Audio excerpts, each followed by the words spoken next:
Hi friends. சென்னையில இருக்கிற bell நிறுவனம் பார்த்தீங்கன்னா, வேலைவாய்ப்பு அறிவிச்சிருக்காங்க. அத பத்தின முக்கியமான விவரங்கள பார்க்கலாம். இது ஒரு டெம்பரரி பேசிஸ் வேலைவாய்ப்பு தான். என்னென்ன போஸ்ட்னு பார்த்தீங்கன்னா, project engineer 1, trainee engineer 1, officer 1 அப்படின்ற போஸ்ட்டுக்கு சரிங்களா?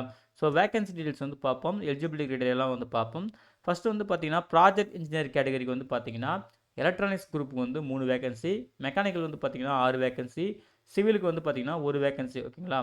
மொத்தம் 10 வேக்கன்சி இருக்கு. இந்த 10 வேகன்சி பார்த்தீங்கன்னா ரிசர்வேஷன் படி ஜெனரல் கோட்டாக்கு 6 வேகன்சி, இடபிள்யூஎஸ்க்கு 1 வேகன்சி, இபிசிக்கு 2 வேகன்சி, சாரி ஓபிசிக்கு 2 வேகன்சி சொல்லியிருக்காங்க, எஸ்சிக்கு 1 வேகன்சி சொல்லியிருக்காங்க ஓகேங்களா? அதுக்கப்புறம் அப்பர் ஏஜ் லிமிட் பார்த்தீங்கன்னா 32 வயசு. இதுக்கு மினிமம் 2 இயர்ஸ் எக்ஸ்பீரியன்ஸ் கேட்குறாங்க. கட் ஆஃப் டேட் பார்த்தீங்கன்னா 1 ஜனவரி 2025 சொல்லியிருக்காங்க. அதன்படி தான் எல்லா எலிஜிபிலிட்டி கிரைட்டீரியாவும் கால்குலேட் பண்ணுவாங்க ஓகேங்களா? அதே போல் ட்ரெயின் இன்ஜினியர் 1 கேட்டகரி பார்த்தீங்கன்னா எலக்ட்ரானிக்ஸ் டிசிப்ளினுக்கு 8 வேகன்சி, மெக்கானிக்கல் 4 வேகன்சி, சிவிலுக்கு 1 வேகன்சி, ஃபினான்ஸ்க்கு பார்த்தீங்கன்னா 2 வேகன்சி சொல்லியிருக்காங்க ஓகேங்களா? ஃபினான்ஸ்க்கு மட்டும் ட்ரெயினி ஆஃபீஸர் 1 அப்படின்னு சொல்லுவாங்க சரிங்களா? ஸோ மொத்தத்தில் பார்த்தீங்கன்னா சீரியல் நம்பர் 4லேருந்து 7 வரைக்கும் மொத்தம் 15 வேகன்சி இருக்குது. இந்த 15 வேகன்சி பார்த்தீங்கன்னா ஜெனரல் கோட்டாக்கு 8 வேகன்சி, இடபிள்யூஎஸ்க்கு 1 வேகன்சி, ஓபிசிக்கு 3 வேகன்சி, எஸ்சிக்கு 2 வேகன்சி, எஸ்டிக்கு 1 வேகன்சி சொல்லியிருக்காங்க. ஸோ தெளிவாக செக் பண்ணிக்கங்க. அதே போல் ஏஜ் லிமிட் பார்த்தீங்கன்னா 28 வயசுன்னு சொல்லியிருக்காங்க. இது அப்பர் ஏஜ் லிமிட் ஓகேங்களா? இதுக்கு ஃப்ரெஷர்ஸ் அப்ளை பண்ணலாம். எக்ஸ்பீரியன்ஸ் கேட்கல சரிங்களா? அதையும் நோட் பண்ணிக்கோங்க. அதுக்கப்புறம் ரிலாக்ஸேஷன் கன்செஷன் எல்லாமே பார்த்தீங்கன்னா கவர்மெண்ட் கைட்லைன்ஸ் படி நாங்கள் ஃபாலோ பண்ணி கொடுப்போம் அப்படின்னு சொல்லியிருக்காங்க. PWD category, SC, ST, OBC சரிங்களா? இவங்களுக்குலாம் பார்த்தீங்கன்னா அப்புறம் அப்பர் ஏஜ் லிமிட்டில் பார்த்தீங்கன்னா எஸ்சி, எஸ்டிக்கு 5 இயர்ஸ், ஓபிசிக்கு 3 இயர்ஸ் சொல்லியிருக்காங்க. பிடபிள்யூடி கேண்டிடேட் பார்த்தீங்கன்னா மேக்ஸிமம் 10 இயர்ஸ் வரைக்கும் நாங்கள் ரிலாக்ஸேஷன் கொடுப்போம் அப்படின்னு சொல்லியிருக்காங்க ஓகேங்களா? அதுக்கப்புறம் இந்த ஜாப்க்கான என்கேஜ்மெண்ட் அந்த சேலரி ஓகேங்களா? அதெல்லாம் பார்த்துக்கிங்கன்னா ஃபஸ்ட்டு ப்ராஜெக்ட் இன்ஜினியர் 1 கேட்டகரி பாருங்கள், உங்களுக்கு மேக்ஸிமம் 4 இயர்ஸ் ஒர்க் இருக்கும். அதில் பார்த்தீங்கன்னா இனிஷியலாக 3 இயர்ஸ் தான் ஒர்க் கொடுப்பாங்களாம். தேவையை பொறுத்து பார்த்தீங்கன்னா அந்த 1 இயர் எக்ஸ்டெண்ட் பண்ணுவோம் அப்படின்னு சொல்லியிருக்காங்க ஓகேங்களா?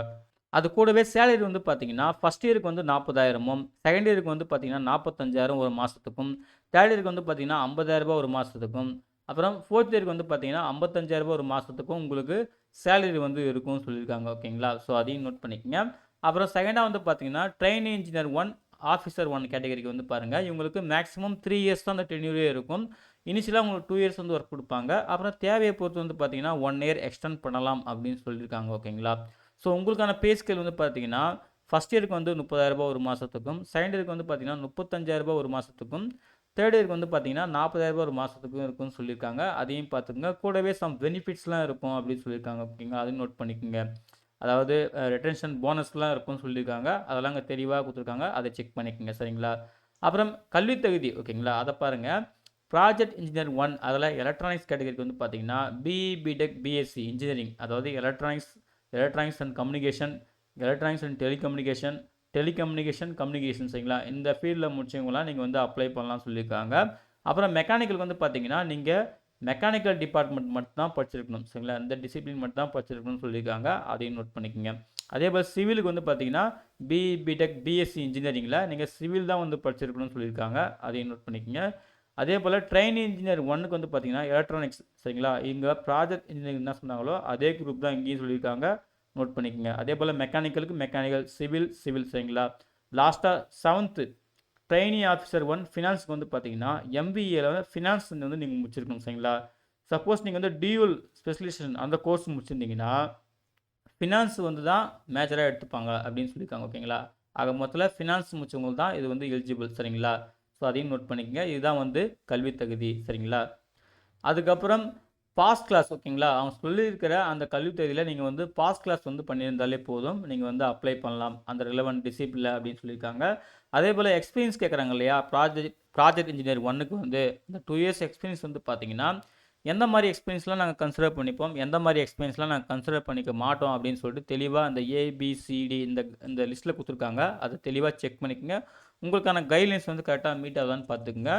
அதுக்கான கால்குலேஷன் பார்த்தீங்கன்னா ஜனவரி 1, 2025 அதைப்படி தான் உங்கள் எக்ஸ்பீரியன்ஸ் நாங்கள் கால்குலேட் பண்ணுவோம் அப்படின்னு சொல்லியிருக்காங்க. ஸோ இந்த கிரைட்டேரியா உங்களுக்கு மீட் ஆகுதான்னு செக் பண்ணிக்கோங்க. அதாவது ப்ராஜெக்ட் இன்ஜினியர் 1 அந்த கேட்டகரிக்கு மட்டும் சரிங்களா? ஏன்னா மற்ற கேட்டகரிலாம் ஃப்ரெஷர்ஸ் அப்ளை பண்ணலாம் இல்லையா? அதுக்கு எக்ஸ்பீரியன்ஸ் கேட்கல. அதுக்கப்புறம் செலெக்ஷன் ப்ராசஸ் பார்த்தீங்கன்னா ட்ரெயினி இன்ஜினியர் 1, ஆஃபீஸர் 1க்கு பாருங்கள் ரிட்டன் டெஸ்ட் மட்டும் இருக்குன்னு சொல்லியிருக்காங்க ஓகேங்களா? ஃபஸ்ட் நீங்கள் அப்ளை பண்ணதுக்கப்புறம் எலிஜிபிள் கேண்டிடேட்டுக்கு ரிட்டன் டெஸ்ட்டுக்கான கால் லெட்டர் வந்து இருக்கும் சரிங்களா. அதுக்கு வந்து கால் பண்ணுவாங்க. அப்போ உங்களுக்கு ரிட்டன் டெஸ்ட் இருக்கும். 100 மார்க் ரிட்டன் டெஸ்ட் சொல்லியிருக்காங்க சரிங்களா. ஸோ அந்த 100 மார்க்கில் வந்து பார்த்தீங்கன்னா மினிமம் குவாலிஃபைங் மார்க் அவங்களே மென்ஷன் பண்ணியிருக்காங்க. ஜென்ரல், இடபிள்யூஎஸ், ஓபிசிக்கு வந்து 35%, எஸ்சி, எஸ்டி, பிடபிள்யூடி கேட்டகரி பார்த்தீங்கன்னா 30% சொல்லியிருக்காங்க. அதே போல் ரிட்டன் டெஸ்ட்டில் வந்து பார்த்தீங்கன்னா நெகட்டிவ் மார்க் வந்து இருக்குது ஓகேங்களா. 1/4 ஒரு ராங் ஆன்சருக்கு வந்து பார்த்தீங்கன்னா 1/4 மார்க் வந்து, அதாவது 0.25 மார்க் வந்து நெகட்டிவ் பண்ணுவோம் அப்படின்னு சொல்லியிருக்காங்க.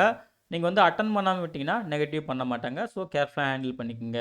அதே போல் ப்ராஜெக்ட் இன்ஜினியர் 1க்கு வந்து பார்த்தீங்கன்னா ரிட்டன் டெஸ்ட் இருக்கும், ஃபாலோடு பை இன்டர்வியூமே இருக்கும்னு சொல்லியிருக்காங்க ஓகேங்களா. ஃபஸ்ட்டு அப்ளை பண்ணதை பொறுத்து அப்புறம் எலிஜிபிலிட்டி கேண்டிடேட் வந்து ஷார்ட் லிஸ்ட் பண்ணுவாங்க. ஷார்ட் லிஸ்ட் பண்ண கேண்டிடேட் பார்த்தீங்கன்னா ரிட்டன் டெஸ்ட்டுக்கு கால் பண்ணுவாங்க.